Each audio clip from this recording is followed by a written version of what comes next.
Good evening, Reston. Welcome to Reston Impact. I'm your host, John Lovis, as usual. This evening, my guest is Bill Penniman. He's been here with us before, and he's probably known to a good many of you out there for all the good things he does for our community. Bill is a former energy attorney, but he's retired and trying to go straight. He is currently the conservation chair for the Virginia Sierra Club, and he is a longtime member, of course, of the Reston Community Center Board of Governors. I've invited Bill here this evening to talk a little bit about the Sierra Club, what it does, but most importantly, to focus on what we need to do to improve energy use conservation in the Commonwealth of Virginia. First of all, welcome back, Bill. Good to see you. Good to see you. You look more relaxed. I guess that's a function of being retired, I assume. I suppose. Just if you would just briefly remind our viewers, those few out there who don't know you, just a little bit about yourself. Where were you born? What kind of path brought you to Reston and your Sierra Club interests, if you would? Okay. So I was born in Connecticut, New Haven, raised in Montgomery County, swore I would never move to Virginia, the deep south. In Montgomery County, Maryland? Yeah, Silver Spring. But after getting married and looking around, we ended up first Arlington, then Falls Church, then McLean, and finally found our real home, which is Reston. When was that, Bill? About 12 years ago. Okay. And just discovered, Reston has a community, and it was the first place and the only place I've lived that actually has a sense of community. And it's been wonderful.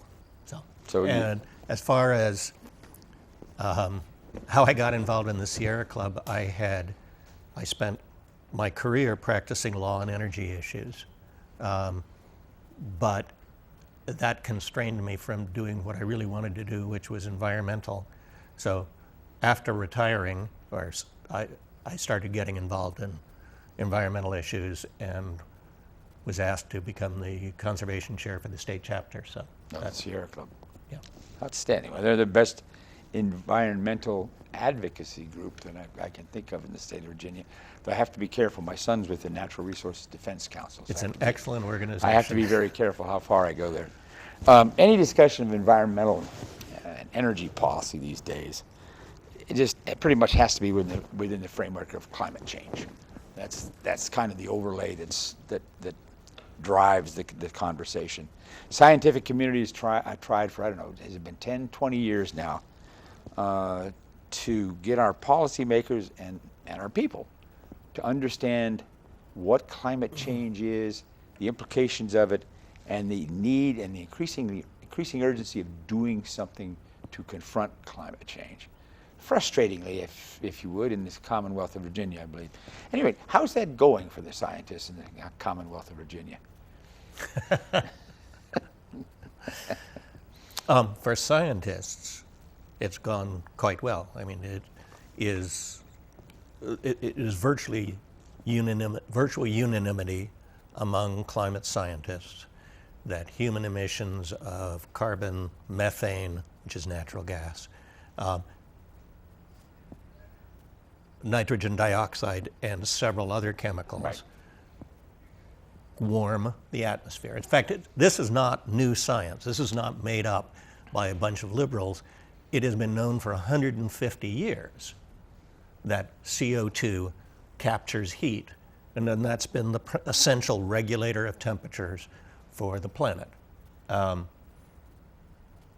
So that's not new. What's new is the discovery that as CO2 emissions have been going up, we've been filling the atmosphere with CO2. And that's the age of industrialization. The age of industrialization. And studies that were done out in Hawaii that showed the tracking CO2 rising, temperature rising in an area that would otherwise be pristine. So the scientists have near unanimity, and countries around the world, the leaders of the countries, have unanimity. This past December, the countries came together for another round of negotiations on what to do about it in Paris, and the result was the Paris Agreement to reduce CO2. 195, it was unanimous, 195 countries called for actions to keep CO2 and other chemical greenhouse gases down enough, reduce them so that we stay under well under a 2 degrees centigrade temperature rise. Over what period of everywhere time? except among some of our conservative politicians. No. Over what period of time we stay? Worldwide temperatures have gone up from pre-industrial times by 1 degree centigrade already. Right. We achieved that landmark last year.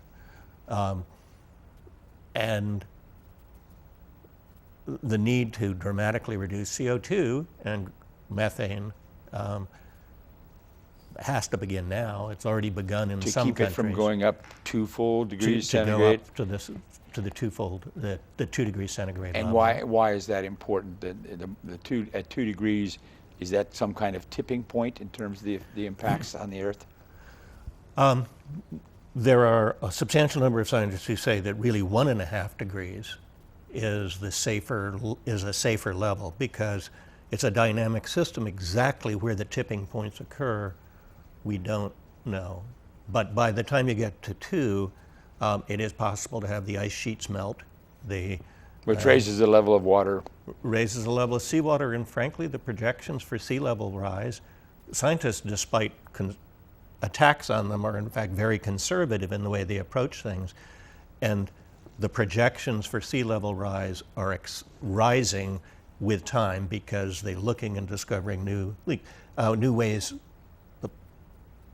that the new forces affecting the ice sheets. Warm water underneath was not something they'd looked at before. In fact, they're learning as they go along on this kind of thing. I mean, yeah, and then the impact will be to cause the level to rise, but how much, how fast? 6 feet by the end of the century, or maybe by some, it could be 6 feet by the middle of the century. So we'd be a seafront property. We could be, but you wouldn't want Almost. You wouldn't want to live in a coastal city where Right. a very high percentage of the world's population lives in areas that'll be affected, including Virginia. So the international community's come together, recognize this. The scientific community's been together on this for some considerable period of time. Someday we'll hear about this in Virginia, I suppose. But the other thing that strikes me, I'm not sure how to characterize this, but it occurs to me that the discussion of climate change has moved from the sort of theoretical future conversation to this is what would happen, et cetera, the scientists are saying. And now we're actually seeing ramifications. We're actually seeing manifestations of climate change that are real, irrefutable, tangible. And give us some examples of that. I mean, you've touched on one already, low-lying areas that are starting to see more water. Right, including the Hampton Roads area of Virginia, where one church has had to abandon its property because of the rising seas, the flooding that's starting to occur on a routine basis. It affects schools down there and neighborhoods as well. So rising seas, temperature, worldwide temperature, the 15 of the 16 hottest years since records began being kept in the 19th century. 15 of the 16 hottest years have been this century, since 2000. I mean, you're seeing forest accelerating. I mean, we're seeing records set for mean annual or monthly, daily temperatures on a continuing basis now. Yes. Now there can be fluctuation. Sure. The El Nino cycle seems to be being accelerated by climate change. When that occurs, temperatures jump. When the La Nina comes back, they may come down, but it's still a constant rise. So you've got temperature rise, you've got extreme weather events ranging from temperatures so high that people can't work outdoors. That's rising. Thousands of deaths occurring in countries ranging from Europe a few years ago to India, where temperatures, I think, hit 130 degrees earlier this year in the spring, not the time they'd expected. That's not the middle of a desert. India is a place where the population densities are huge. Huge. That's where people are located. And those sorts of changes will lead to migration. If people think we have a migration problem in Europe today or an immigration problem here, those kind of changes, it affects the growing seasons, it affects droughts, or alternating droughts and floods. Crops where you can't raise crops. You can't raise crops, and you can't predict what crops to try to raise because you'll go for a period of extreme drought, extreme flooding. Witness what Texas is going through right now. So it's not, part of the problem is that as the temperature has risen, the warming in the Arctic is extreme. I mean, temperatures in Alaska were 15 or 18 degrees higher than the traditional average this past winter. Well, we have a whole area of confrontation, North Canada, up in the Arctic, between the great powers over all the new sea lanes. Oh, how wonderful! We didn't used to have sea lanes. So we can do more drilling. That's what we need. But the problem is that as this temperature gradient changes, we get these looping jet streams, which bring us highly fluctuating weather.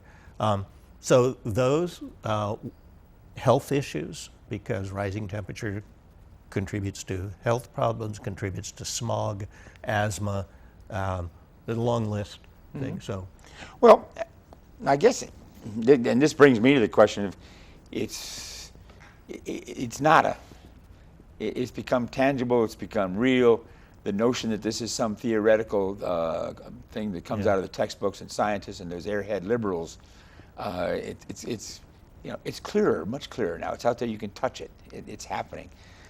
Yet our political class seems to have moved a little more slowly on this, unable to see some of the things the rest of us can see with our very eyes.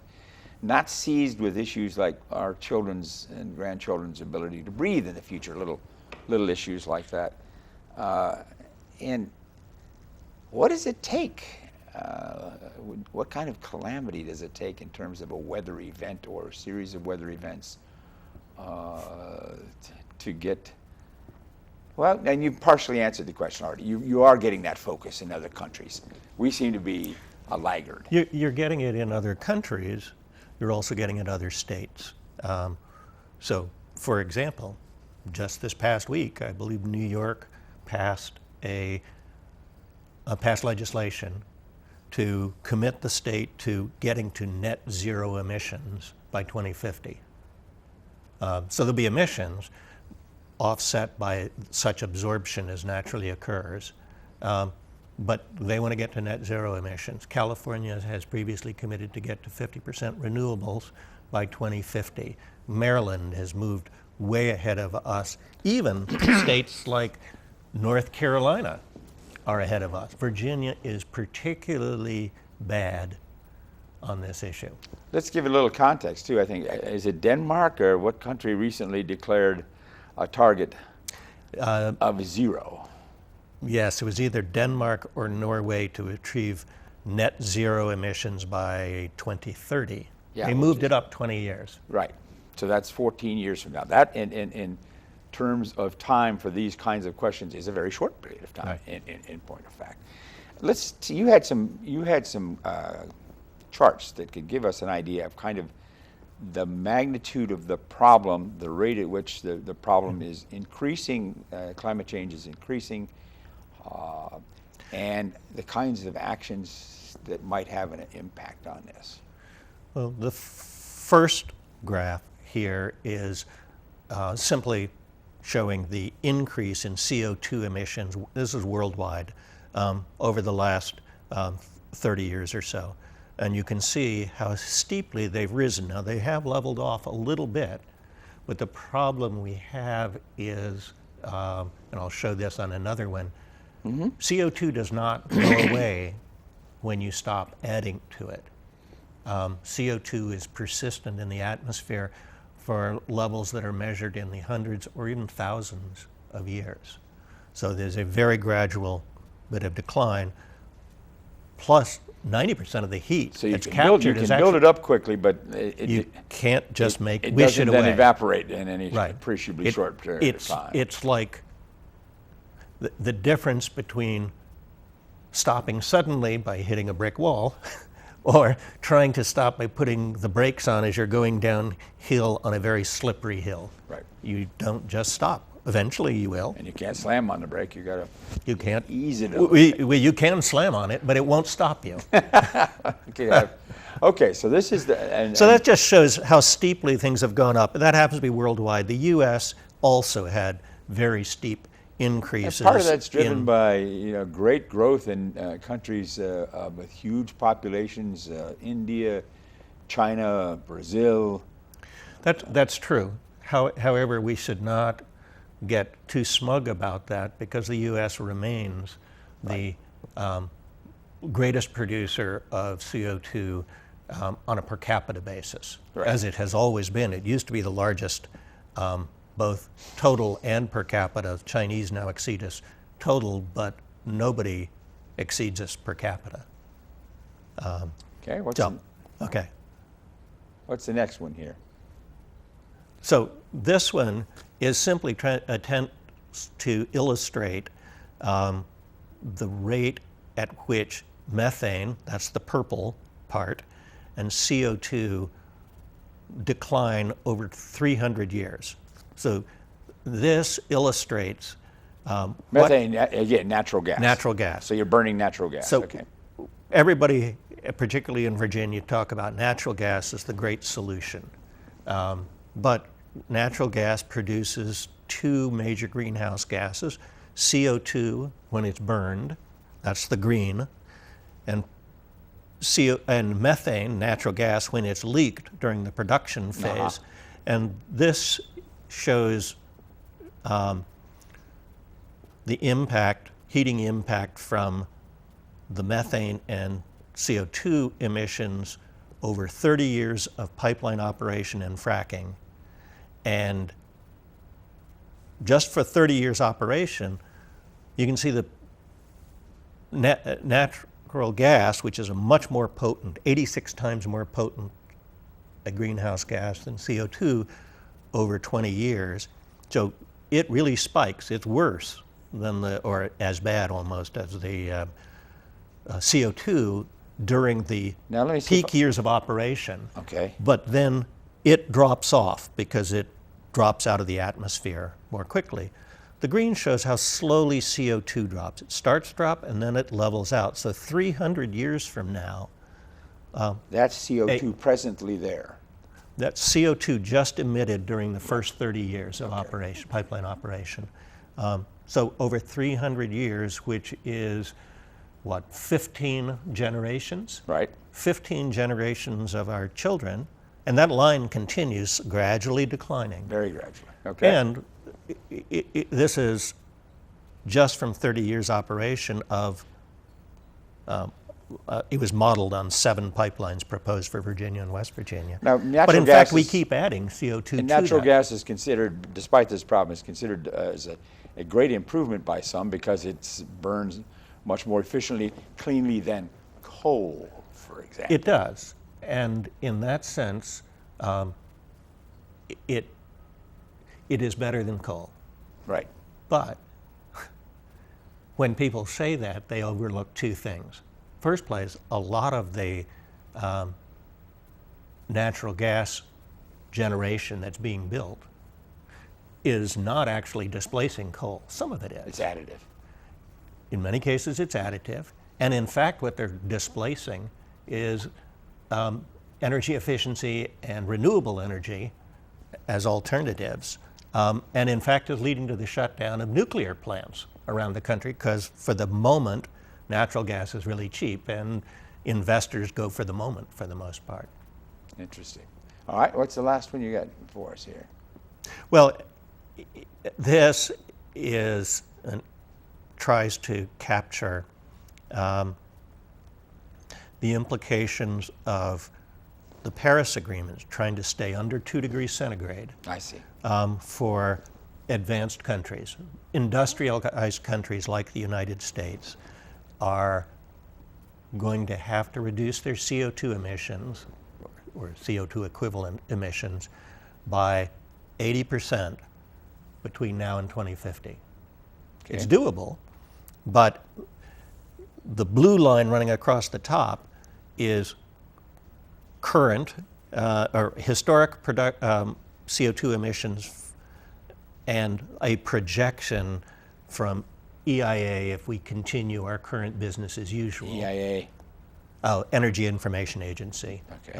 Which is the statistical arm of the Department of Energy, that if you project basically continuation of current practices, that blue line will continue across. That's our level of emissions. That's a global, this is a world figure or a U.S. figure? This is a U.S. figure. Okay. This is a U.S. figure, and the red line is the rate at which a gradual reduction would occur. It's steep and it's doable, but it has to be done starting now to get down to the levels. Because as the last slide shows, the levels we need to achieve to stay under 2 degrees centigrade, which is roughly 3 points.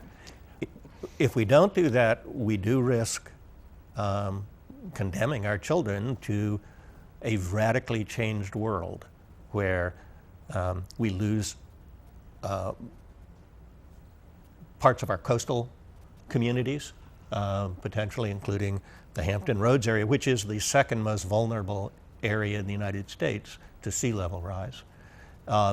We have rising temperatures with the adverse health impacts, smog impacts, the continuation of the problem of extreme weather, whether it's extreme drought for periods punctuated by extreme flooding, extreme precipitation, which we are seeing now. Deadly storms. Forest fires, which have been an enormous problem, even as far north as Canada, where they just, Fort McMurray, they had to evacuate the entire city. 80,000 people had to be evacuated. Is that fire out yet? I'm not sure it's even out. I'm not sure it's out as we're having this conversation. It covered a vast area of Canada. A vast area and a large community, and they had to evacuate them all. Those are episodes. Human beings are good to quickly forget. They have a disaster, and then they think, oh, well, everything's okay by that, now. We're okay now. Not so much. Not so much. Okay, we got the international agreement. Countries agreeing. The United States signed on to this agreement as a statement with the other countries. It doesn't do anything legally for us. It's not an international treaty. It is not a treaty because it doesn't bind us to the specific targets that we promised in the negotiations. And the targets we promised in the negotiations were a reduction of 25 to 28% of CO2 emissions, CO2 equivalent emissions by 2025, so this is compared to 2005. Made by the Obama administration. Yes. The executive authority enters into such international conversations. And it noted, the document submitted noted that would put us on a course to achieve the 80 to 83% reduction by 2050, excuse me, which was recognized by the Intergovernmental Panel on Climate Change as what the advanced countries need to do. The Europeans have already said 80 to 95% reduction by then. And we're talking so 28%. it is not binding as to those targets. What it does commit the parties to, though, is to coming back every 5 years with more detail as to how they're going to achieve and how to strengthen their what they have target. in fact accomplished, and then what more they're going to do over the next 15 years to get to the target. So 195 countries is essentially all the countries in the world except North Korea. Right. And we can Our legislature is closer to North Korea in Virginia. Okay, here we go. But now, okay, so the Obama administration enters into this international understanding with all these based on good scientific evidence. The Obama administration then is, as the executive agency of the United States government, then will come up with a public policy to implement these changes and bring us to those reduced levels, 20 to 28%. So they come back, and what has the Obama administration done? and then they hit that tough spot, and right now it's more like a wall than a tough spot. If it's requires certain kinds of things, it has to become law, which means it has to go to the U.S. Congress, Right. which is not staffed by the same people who sign international agreements on Right. environment. So what the Obama administration has done so far, several things. In areas where they clearly have authority, they've improved efficiency standards for appliances and products, such as the move to replace light bulbs with more efficient bulbs. These efficiency goals, even though they are opposed by conservatives as a terrible thing that people would use less energy to get the same work done, they've actually had a significant effect. The Obama administration got agreement with and promulgated regulations to reduce automobile fuel usage by to go to I don't remember the number, 50 mile per gallon vehicle average vehicle efficiency level by 2025. And Right. the automobile industry agreed to that. Whether they'll stick to their agreement, we'll see, but that would significantly reduce CO2 emissions. The There is an administration... interesting factor that comes into play there in automobiles. I think there's good data to show that the buying public sees a good thing in energy efficiency in an automobile. So presumably the producers of automobiles, if they can produce a more efficient automobile, there will be some more buying. Yes, and that's true. On the other hand, every time the price of gas drops, Yeah, right. the sales of SUVs goes up. And if they're more efficient SUVs, you've still made progress. Right. But Okay. and you have states that are pushing things like requiring a certain level of California is putting mandates or incentives to have more electric vehicles in by. Well, California is clearly the U.S. leader It is. in these kinds It of is. policy. So they've done But those things. what I'm trying to get to Okay. is you have the international agreement, the Obama administration trying to set forth policies that are restricted to how much they can do without congressional help. Right, and within that, And then it comes down to a state level. okay.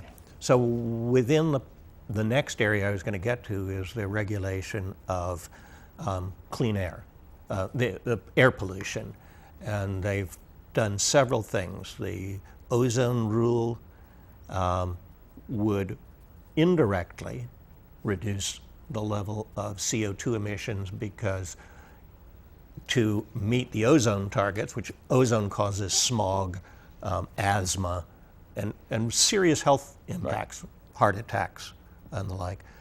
To reach those goals, you will also inherently reduce the level of CO2 you're emitting because you're reducing the cluster of chemicals you're emitting. They've just promulgated a rule to reduce methane emissions from oil and gas companies, again, over the vigorous objection of the American Petroleum Institute that opposes everything. And they proposed and promulgated the Clean Power Plan. The Clean Power Plan would require utility companies around the country to change their mix of their system of producing electricity by changing the mix to reduce CO2 emissions by roughly this 25% by 2030.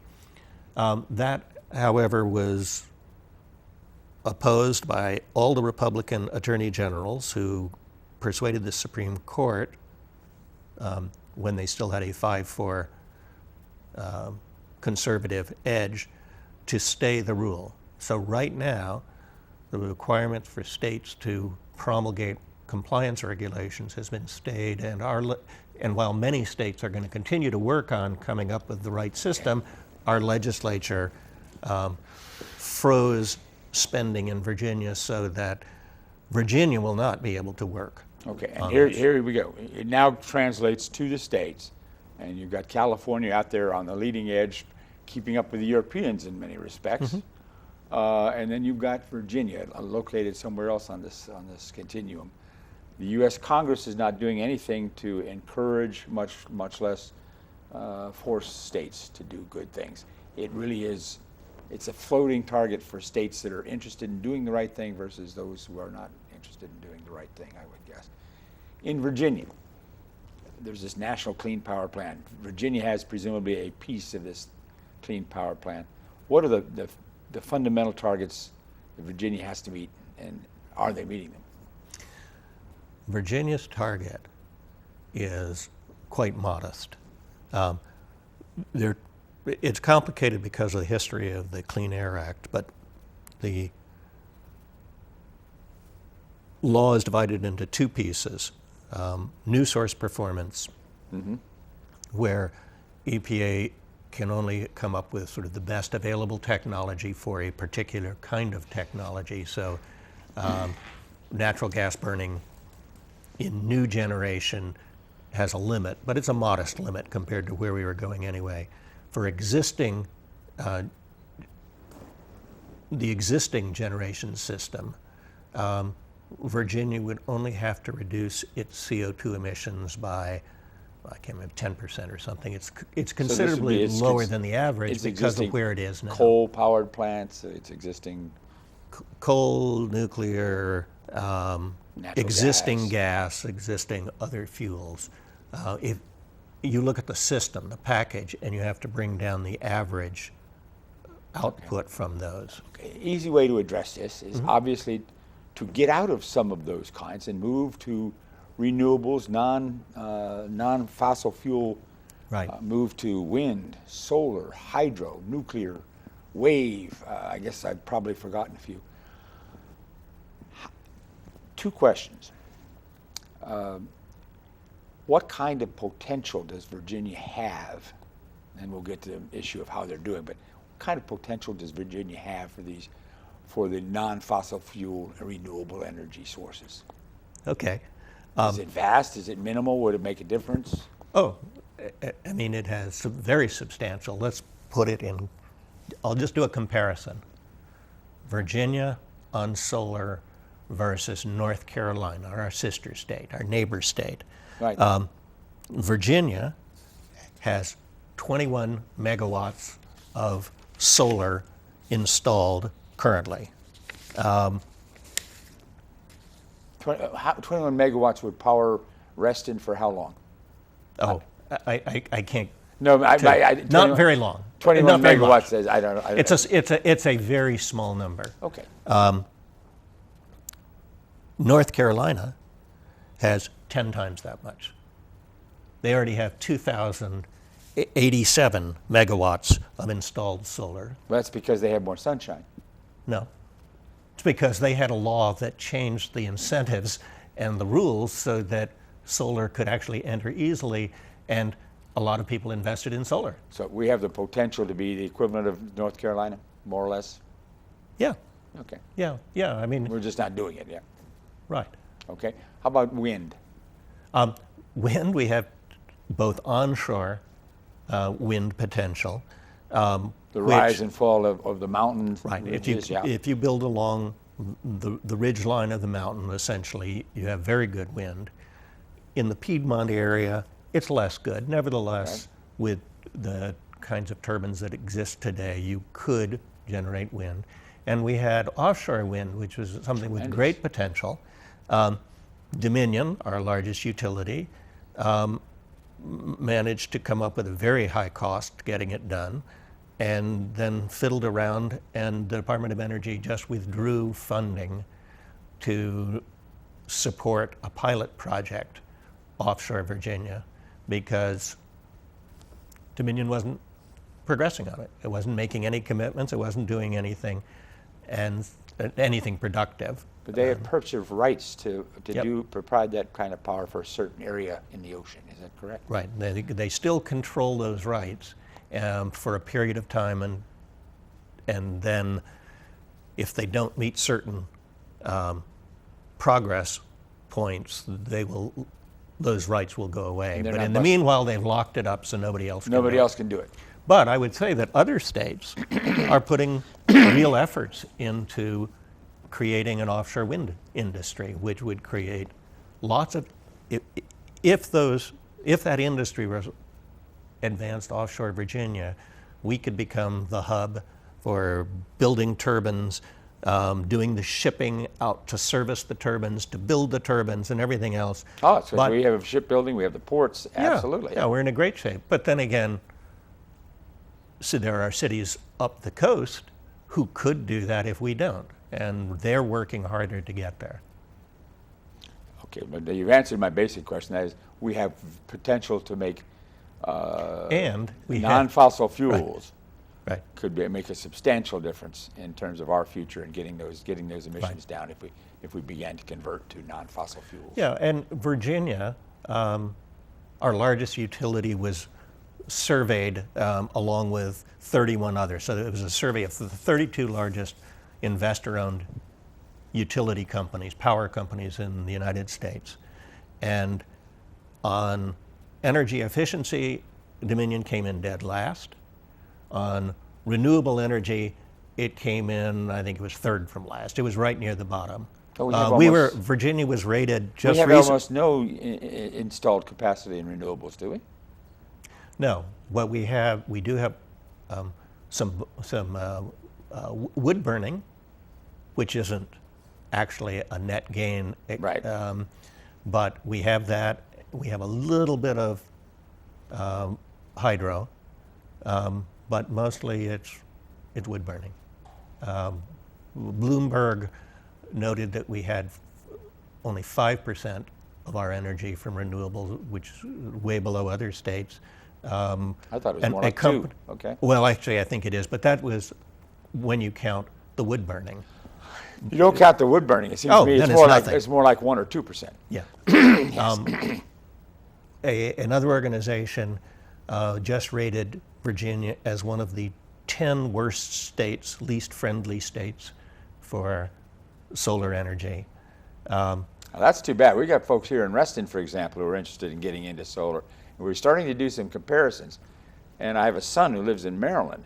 And it's amazing. Over there, you can convert to solar so easily. And there's state incentives, there's federal incentives that work very nicely over there. And over here, we're trying to find somebody who can make solar a going proposition to install. I can put you in touch with somebody who has helped organize a Solarize campaign in Vienna and Falls Church, where they are endeavoring to do package deals negotiated by a nonprofit. And it works out deals with, Good. takes bids from installers, and then if you like the deal, you can take the deal, and it's been very good. I did that we have a home in Charlottesville, so I can see my grandkids every weekend. But we put solar on, and we use one of the Solarize campaigns, and it's basically very simple. You don't have to do all the legwork and the research. You don't get some of the incentives you get in other states, but there are pathways that are opening. There's a bit of an industry that's growing up out there. They would like to be installing solar, and there's the potential is out there. But now Virginia Dominion Power is not terribly interested in that. Let's see, they're our biggest user of fossil fuels, they're our biggest polluter, and they have tremendous power in deciding what kind of power will be used.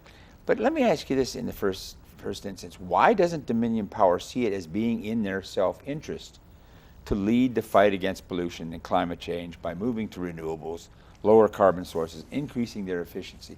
I mean, they're a big operation. They're presumably going to be in business forever. They're not going to just produce for a little while and then go out of business.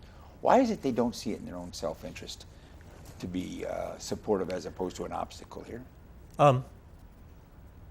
Money. Short-term money? Short-term and long-term.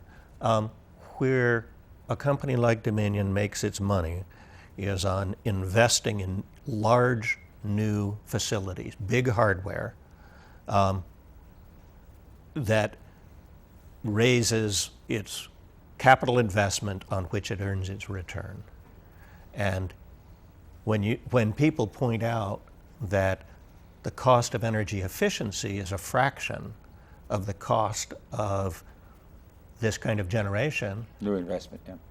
Well, that answered the question right there. And investing in energy efficiency it's cheaper, so it has a smaller return. Give me an example of investment in energy efficiency that they might make. Sure. Other states have energy efficiency resource standards and targets that are mandatory. And so by law, they have to do a certain amount of investment in essentially supporting their customers' efforts to reduce energy usage. States around the country have done this and produced considerable savings. It's often done through rebate programs to help replace refrigerators, to improve the efficiency of heating and air conditioning systems, improve insulation, a variety of things. And power utilities do this in many places. Yes, and they do it. Let me see, one of the national labs, I think, recently estimated that the cost of that is like a little over 2 cents a kilowatt hour versus the 11 cents we pay in rates, and versus, say, a much higher number than 2 cents for purchasing and distributing electricity. The other thing that efficiency does is it reduces the need for new transmission, another area of investment by the utility. Because a piece of your demand gets picked up. And in the by case of efficiency. Dominion, it gets a twofer, because if it can install new natural gas generation, these big plants, $1.5 billion plants that it's recently gotten authorized, it's going to supply those in part with gas transported by the Atlantic Coast Pipeline, a $5.1 billion pipeline project that it owns roughly half of. And so it will make a profit on the pipeline, it will make a profit on the new generation. I see. And that's And real by money. by the way, they can sell that power that they generate to neighboring states as well as in Virginia. Sure. So they got a lot of. Okay, now let's get down to it. Virginia, Dominion Power. How do they exercise such seemingly absolute power over the Virginia political class, including such people as my favorite legislator, Ken Plum, who is a guy I think is probably on the whole is as good a public policy legislator as there is around the state of Virginia. But yet when it comes to Dominion Power, he seems to be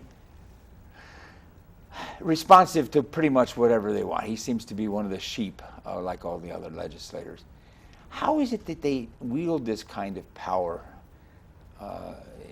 where what they want in the legislature, they get? And we can give examples of that, very dramatic examples. Because that's the question, the first question. Then the part two that I want to get to, of course, is how is there any hope for changing that? How can people bring about change so that they wield less power than they do at the present time? Big question. It is a big question, and it's not an easy. No. It's a complicated question. For which I don't claim to have all the answers. But I was once told by a colleague that the real business of utilities is winning rate cases, but because you make more money with less investment by doing that than actually building the business. And that's obviously a gross oversimplification. But it's been long observed that there's a problem of something called regulatory capture, that the regulated entities invest enough money in lobbying, in experts who tout their position, and schmoozing donations, campaign donations, that eventually they can get control of both legislatures and regulatory agencies. And they can do it both in subtle ways and heavy-handed ways. But Dominion has worked at this for many years. Very generous donations, very effective revolving doors where its officials work for the government come back to the agency. It's a web of influence, and I think in part legislators are intimidated. Right. That, you know, if you don't go along, you're not going to get things you might want. They might finance an opponent for you next time. They might, and so it is clear that Dominion wields way too much influence in the state legislature. And I will note that they will say, but we have lower than average rates. Is that true? They have lower than average rates. They have the 9th highest bills for residential customers in the United States, at least the continental United States. I understand that. How could you have lower rates and higher bills? Well, if you really invested in efficiency, you would have lower bills too, because the consumption would go down by enough to keep your bill down as well. So you can spend more on at a rate less per unit, lower rate per unit, if you just use more, and that's what we've done in Virginia. Well, let's get back to the political power because what this translates into, folks, is that Dominion Power decides we're not going to have solar, we're not going to have wind energy. They make these decisions because they're not required by law to have any of these things. Their law, which they wrote themselves, and then it was passed by our legislators, that's not an exaggeration, basically makes any requirements to go to renewables, non-fossil fuel-based sources voluntary. If they feel like doing it, well, they can do it. But if they don't, there are no targets, there are no requirements for them to do so. There are targets, but they're voluntary targets. So that, for example, on the energy efficiency side, there was a target to reduce usage by 10% relative to 2006 levels, and they have now achieved 10% of the 10%, or 1%. So they're 90% short. And here they have a nice little dance with the Utility Commission, which is hostile to energy efficiency. And so they put up a weak proposal. The Utility Commission might or might not approve it, but it's all very weak, and they're not meeting in the targets. They rank at the bottom, and in the U.S., among, right near the bottom in the U.S. Meanwhile, Dominion Power gives money literally, when I looked at this in detail about 5 or 6 years ago, to every single legislator. They give it on a sliding scale. The newer you are and the less power you have in the legislature, the less money you get. You get up to being a long-term fellow with seniority or a woman with seniority, you get more. You get to be a committee chair, you get a really nice bundle each year. You get to be an attorney general like Bob McDonnell did, and you help a re-regulation of the industry come through with a bill that's written by Dominion Power. You get a $50,000 campaign contribution in that case. That's how it works, folks. All of our legislators get campaign money from these folks. They also take gifts. Ken Plum, again, to cite an example I hate to use because he's the best legislator around, he is somewhere between $100,000 and $200,000 for having Dominion Power monies since the year 2000. That's all I'm saying is, that's a lot of influence. How do we get at this? And you were telling me about something else, the American Legislative Exchange Committee, what is it? American Legislative Exchange Council. Council. Right. It is a conservative, worse than lobbying shop, but essentially that's what it is, to write legislation for submission by compliant legislators around the country into state legislatures to block the Clean Power Plan, to eliminate energy efficiency programs, or to cut them back, to restrict, Now, prevent states from implementing renewable portfolio ALEC standards. doesn't limit itself to energy. I mean, Oh, no. ALEC works against working people. It works Yes. for big corporate interests in general, but they are. And who is part of ALEC? Anybody we know? Dominion. Anybody we know in Virginia? Dominion, yeah. Dominion. They're a player in there. Dominion Power, part of the ALEC organization operation. And these guys, they are fanning out ready-made bills with a very conservative orientation to legislators around the country. So if you're a legislator and you are interested in a particular area, you want to get a bill in, you want to get your name out there for being a legislator who produces bills, guess what? You just take out of your mail slot a ready-made piece of legislation to deregulate the power industry in your state, for example. And son of a gun, you submit it.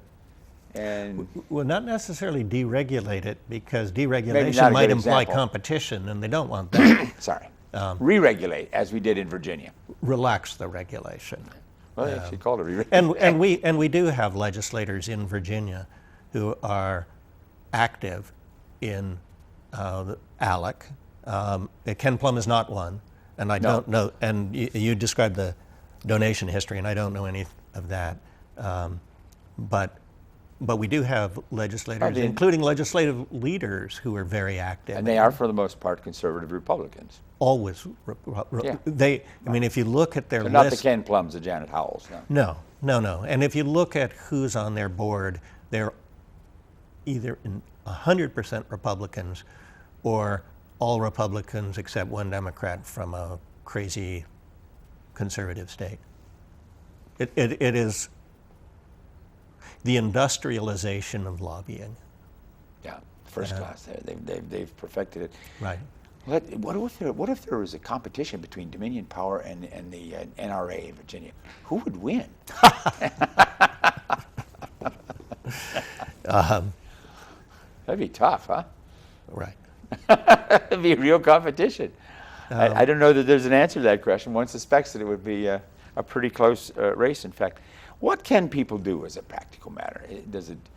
Is it worth the time to speak to your legislator, write to Janet Howell, Ken Plum? Yes. What can people do? I mean, ultimately, voters matter most. And if voters get riled up and say, no, we want real energy efficiency requirements, if Dominion won't do what they've done in Vermont, Maine, and some other states of having a separate entity that funds energy efficiency, supported in part by utility rates, because it's cheaper to build that than to build new generation. Right. So making it clear to legislators that we really do care about this and not be bought off by Dominion's rates are lower than average as answering all questions, because they're not. And they're a huge polluter. Efficiency is one thing, right. But the sources of our power, in light of climate change, that's where the game should be played. Getting out of fossil fuels, getting into the renewables. And here, there are two things I want to say. Firstly, Dominion is our largest producer of CO2 in the state. Second, last fall, it put a PowerPoint show on for a group of stakeholders, including representatives from the State Corporation Commission, me, North Carolina Public Utility Commission. It was a serious presentation, and they showed a projection of their future CO2 emissions going up by 67%. Their own emissions going up 67% over the next 25 years, which is exactly the opposite of where the world is heading. And the catch is that for all these new plants they get to build, authorized by the State Corporation Commission, that's going to run into the reduction that the world is calling for, which will mean stranded costs that ratepayers in Virginia will get to bear. I can't stand any more of this. I can't stand it. No, Dominion Power, we have a ridiculously bad record in terms of getting out of fossil fuels and CO2 emissions. And it can be changed, but people got to stand up and they got to speak out on this.